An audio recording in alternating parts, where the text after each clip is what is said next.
Today, I want to talk about why you invested many years in therapy. You might be in therapy right now and may have found a lot of benefit from having weekly therapy sessions. I know that I certainly did.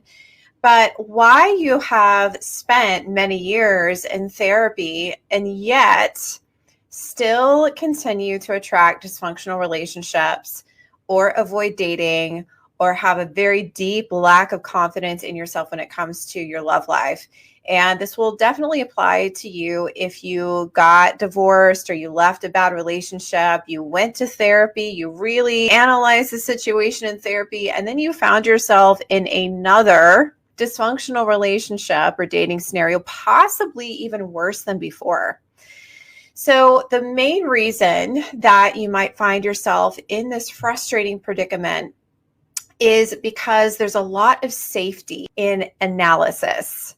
There's a lot of safety in analyzing your behavior, analyzing your past, analyzing the narcissist behavior, your ex's behavior, the guy that ghosted you, his behavior, your narcissistic boss's behavior.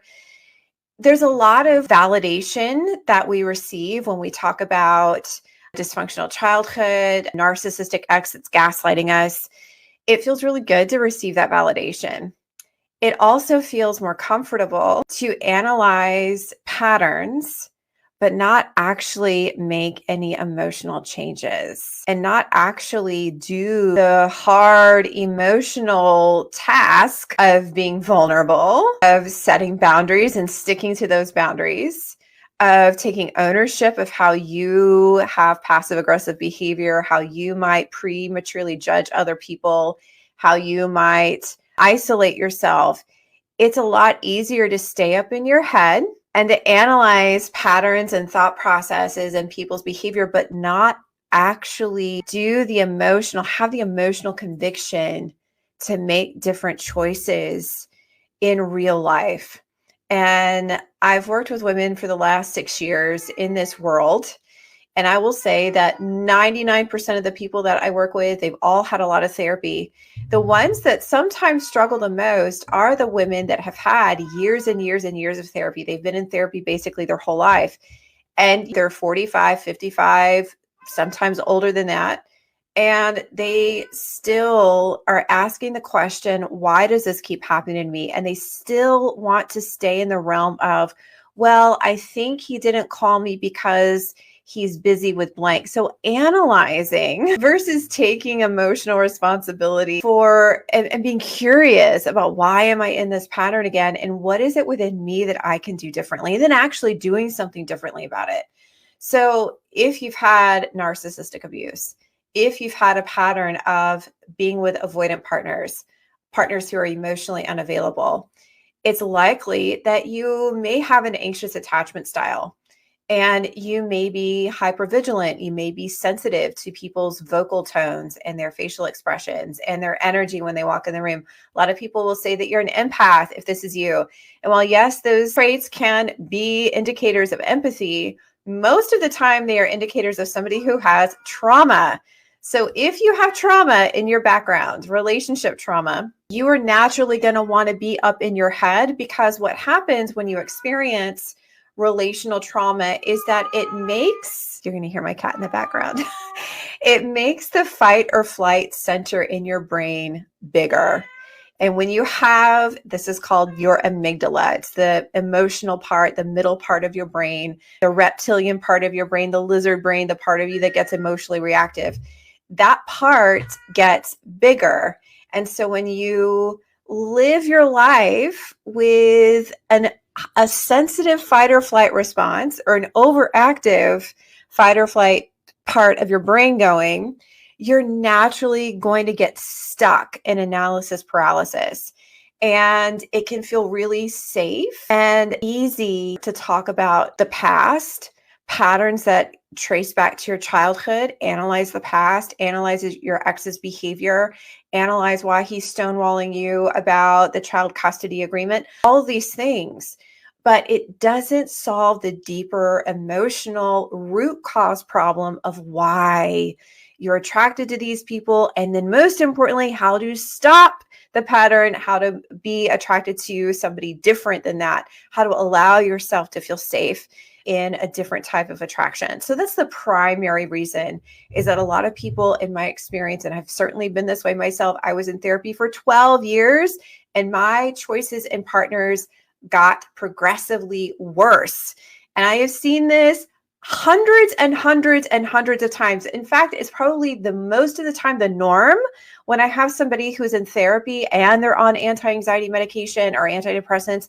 They are still struggling with anxiety every day. They're still depressed. They still avoid dating, or they still struggle to trust themselves in dating and relationships because they're still talking on the surface, which leads me to reason number 2.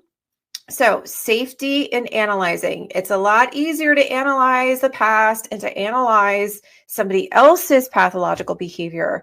It's a completely different realm to emotionally make changes and to show up in relationship scenarios differently, more vulnerably, setting boundaries, being direct with your communication. Very different thing. The second reason why you may find yourself spending years in therapy, knowing that you're smart, knowing that you're driven, knowing that you're astute, knowing that you kick ass in your career, but you still struggle in your love life, is because there's an old saying, like, you can't fight what your heart wants. You're unconsciously, what does unconsciously mean? Unconsciously means you're not fully aware of it. Unconsciously means your nervous system, your subconscious programming that you picked up between the ages of 2 and 7 years old. You are still subconsciously attracted to what feels familiar. And what may feel familiar for your nervous system and subconsciously for your brain is inconsistency, is a heightened state of anxiety, is this feeling of being on the edge of a cliff and you're not sure what's going to happen, and it's thrilling and it's exciting and oh my gosh, but it's also highly unpredictable and highly chaotic, and love is here one day, but then it's not really the next day. And then there's this back and forth push-pull cycle. Believe it or not, most women who have that pattern in their relationships, this is what they equate subconsciously love to be. Their nervous system actually feels safer being with somebody who is inconsistent, who's chaotic, who's unpredictable, who's emotionally unavailable, because it matches what your brain, your subconscious programming, and your nervous system, your body, have memorized as this is what love looks like. This is what love feels like. And when this is a human condition thing, when we have spent decades in a pattern, especially in relationships, this becomes like what we know. And as human beings, we are back based on our caveman days, surviving, running from dinosaurs and chasing down things to eat and killing them, survival. We are programmed still from those days to seek out familiarity, and familiarity equals safety, and to avoid things that could be potentially unsafe. And in this case, even though it's kind of flip-flopped and twisted, if you're attracted to chaos and inconsistency and emotional unavailability and built-in distance in your relationships, whether your partner has an addiction or is a workaholic or is narcissistic, that actually, in a very twisted way, feels safer for you because it's the known. And human beings tend to go for the known, even though there's a part of them that says this isn't healthy. I know this is wrong. I know I shouldn't be doing this. That part of wisdom, that part of reason, is often not strong enough to overcome the ingrained subconscious and nervous system programming that you have been running for your entire life. So most of the time, you're still unconsciously attracted to what you know, and you still unconsciously believe that healthy consistency, predictability, emotional stability that still feels foreign to you and unknown. And subconsciously, you're going to equate that with being unsafe. So I talk to a lot of women, and I've done this myself personally, where they have been in healthy relationships and it was great and it was consistent. It was pretty even keel and they didn't like it. They didn't feel like they had the same level of attraction, the same level of spark, the level of chemistry. It just felt kind of boring. And that they find a way to sabotage it. And then soon after, they find themselves with somebody who's like a roller coaster. It's highly passionate, but it's all over the place and extremely inconsistent and a huge distraction in her life. So if you have been in therapy for many years and you're still finding yourself, or maybe you did wind up in another dysfunctional relationship, number one, realize that there's a lot of safety in staying up in your head and analyzing stuff, but you're not actually making the emotional commitment to actually changing and showing up differently. That's a whole different ball of wax. Second reason is that unconsciously, subconsciously, in your nervous system, you still equate chaos, excitement, feeling like you don't know when the next shoe is going to drop. You still equate that with love. And that goes back to most of the time childhood conditioning stuff. And the kicker with specifically cognitive behavioral therapy or talk therapy, which is what every therapist is trained in when they go to grad school, is cognitive behavioral therapy. We're going to talk about the thought processes that you have. That form of therapy is not effective when we're talking about healing trauma. Trauma is stored, patterns that surface in your romantic relationships. This stuff is stored subconsciously, which is below your waking awareness. And it's also stored in your body as repressed emotion and stuff that you don't want to deal with. A lot of the time when I work with somebody, they often will come to me and they have physical ailments. And 99% of the time, these physical ailments like chronic headaches, digestive issues, autoimmune disorders, there is an emotional component behind why that manifested. And most of the time, it's trauma stuff that they haven't fully integrated, released, let go of yet, forgiven somebody, forgiven themselves yet. So when you're in talk therapy, again, you are using what's called a top-down method. You're analyzing and talking from here. And most of the problems that you encounter, the patterns, the root cause behind your relationship choices happens from here below. So the bottom. So when we're talking about methods to heal this type of trauma, there are things like somatic therapy, EMDR, different types of mind, body, holistic. I'm not a huge component of ayahuasca or ketamine therapy, although that can be beneficial for people who have significant PTSD. We're talking about complex trauma, many traumas that have happened over a long period of time in relationship settings. Emotional regulation is the key. And that is what's called a bottom-up method, where we don't really pay a lot of attention to this, although it is important. We work more on what's going on in your body and helping you shift your awareness from being focused out here and on other people and what they could do or not do and being hypervigilant, and start shifting that focus here on what you feel, what you want, what you would like to do, the choices that you would like to make. And initially, for most women who spent the majority of their life focusing out here, especially if you were walking on eggshells in your marriage, turning that pattern around and going, what do I want, is uncomfortable at first. Finally, the last reason that you might find yourself investing years and years in therapy and working really hard on yourself is that you are operating under a programmed belief that achieving equals being lovable.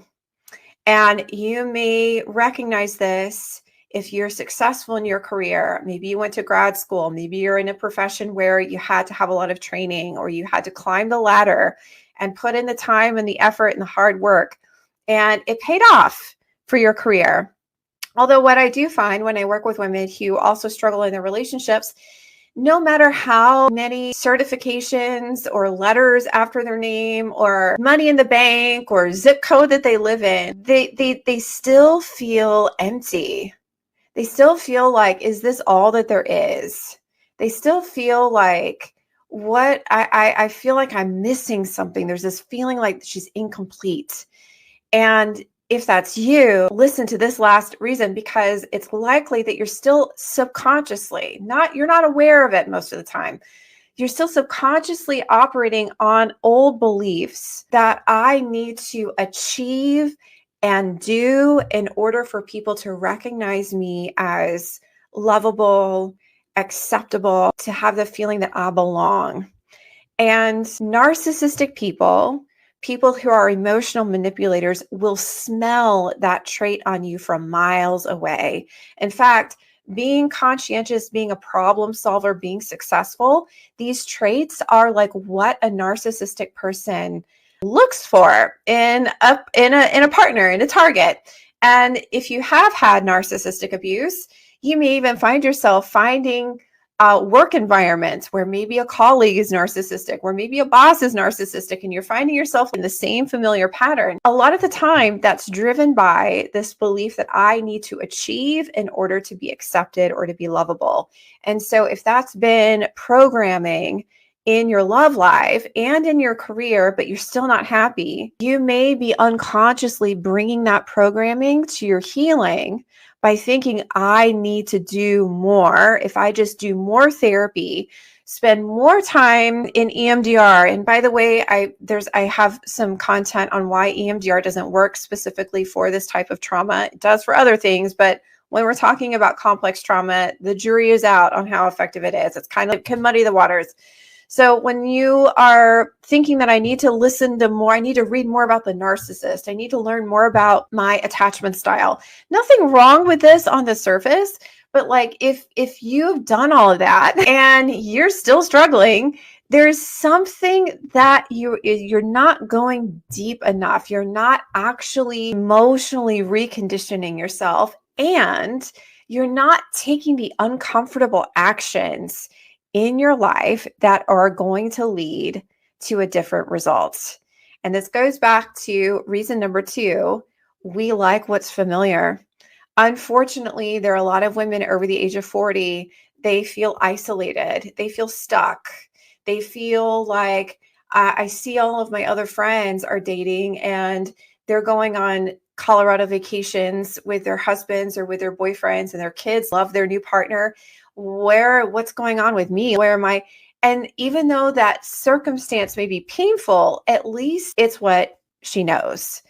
And we're always going to be more prone to sticking with what we know because it's comfortable, it's safe, it's predictable. Even though it's painful, it's still the familiar. And we're going to be more prone to sticking with that versus taking a leap of faith into the unknown. And there are a lot of women over the age of 40 who have beliefs that I've made it this far in my life. I don't need a man. Trust me, I've heard all of the excuses. It's not the right time right now. I need to get my life together more first. I need to lose more weight. I need to work harder on myself first. There will never be the right time. And I see a lot of people getting stuck in the right time. In fact, some of the people that I've worked with that have had the most success fell into that trap for years and were still stuck years later before we started working together. So just to quickly recap, why you are smart and successful in every other area of your life. And you've had a lot of talk therapy. You've worked really hard on yourself. You have a lot of new awareness from talk therapy, yet you are still struggling in your love life. Number 1, there is safety in being the analyzer, in analyzing your past, in analyzing other people's behavior. But it's a completely different story and completely different animal, and an uncomfortable animal, to actually emotionally change and show up to that triggering boss in a completely different way, to show up in dating when you haven't been on a date in 3 years, completely vulnerable and transparent. It's a completely different animal. That is what will change your behavior. Analyzing. There's some benefit to it. Sure, there's some benefit in learning why you're attracted to unavailable people because your dad left when you were 9, right? So there's some benefit in pinpointing that.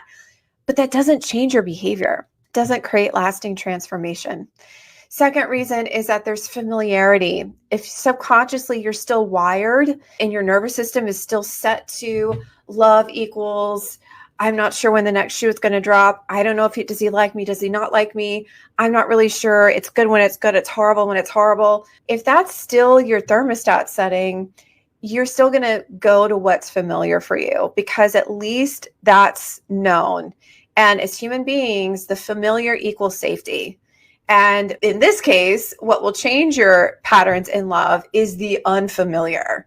And that naturally in human behavior equals unsafety. So you need to be willing to feel uncomfortable temporarily in order to experience transformation in your emotional health after a divorce or a narcissistic relationship, and in your dating life, especially if you're over 40 and you have a litany of reasons why it won't work for you. Finally, you're achievement oriented, and maybe you've achieved a lot in your career, achieved a lot in terms of your own education, your own personal development, but you're probably still bringing that achievement programming to therapy, believing that if I work harder on myself, I will finally get the result that I want. You probably brought that achievement programming to your marriage or to the last unhealthy relationship that you were in. If I just work harder, we'll finally go back to the good times that we experienced in the beginning, which were fleeting probably, and also inconsistent. So and underneath, people who are achievement oriented, often, not always, but often, there is a deep subconscious belief that you are not enough as you are. And the people that you attract in your love life are always going to be a reflection of your subconscious beliefs, not what you're talking about on the surface in therapy, your subconscious beliefs that you have tried to outrun, outwork, get people to like you, all this stuff over the years that you've been living. So if this resonated for you and you are sitting with yourself and you're going, I am really tired of doing the same thing and getting the same result, and feeling frustrated, and there's this voice inside of me that knows that I am meant for more. I know that I am meant for a great relationship. What I'm doing isn't getting me there, but I don't really know what I need to be doing exactly to get there. And you're ready for fierce accountability. You're ready for trauma healing that gets to the root cause of why you behave the way that you do and change the ways that you behave in relationships.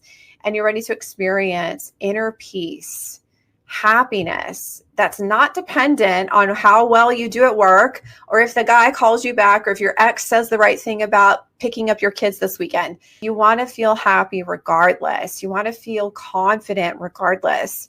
Then I invite you to book a free breakthrough session. Go to BethanyDotson.com/talk, and we will have a honest, eye-opening conversation about your patterns, right? So I'm sure you're aware of your patterns. We're just going to look at those. But then more importantly, challenge you to get super clear on what you really want. Believe it or not, most people are not, believe it or not, it's actually pretty common. Most people are very clear on what's not working for them, but they're not clear at all on what they want. It's so easy to get caught in what's not working for me and to lose sight, often for years, about what you want. So most of the work on our call is spent getting you extremely clear and challenging your own beliefs around what you believe is possible for you. If we feel confident, if I feel confident that I can help you, then I will explain options for working together. People who are well qualified for this call are single or they are divorced. And it's best if you've been out of that relationship for some time, a few months to a few years or more. If you're still looking in the rearview mirror, longingly romanticizing your ex, wanting to go back to your ex, secretly hoping for reconciliation, this wouldn't be the call for you. So you need to be like, I am completely done. I am sick and tired of being my own worst enemy and blocking myself. And I need somebody who's going to be unabashedly direct and call me out on my crap and help me get a result, help me take action when I'm scared. Then this would be the call for you. You have a great career. Otherwise, life is pretty good, but it's like there's still feel like there's something missing. You're doing all the right things, but it's like, why do I still feel stuck? So if that resonates, book a call. If you're not ready to book a call yet, then I invite you to check out the podcast. I have about 80 plus episodes on all of the topics that you can think of, whether it's co-parenting with your narcissistic ex, forgiving yourself, learning how to date again after a narcissistic relationship. You can find that at bethanydotson.com/podcast, or on Spotify, Break the Cycle with Bethany Dotson. And then lastly, my free training gives you the 5 shifts that you must make, like it or not, if you want to have a different result in your love life. And you can find that at bethanydotson.com/training. By the way, this is the exact process that I use with my clients. When we start working together, we just take it 20 levels deeper. I hope you have a beautiful rest of your day, and I will talk to you soon. Take care.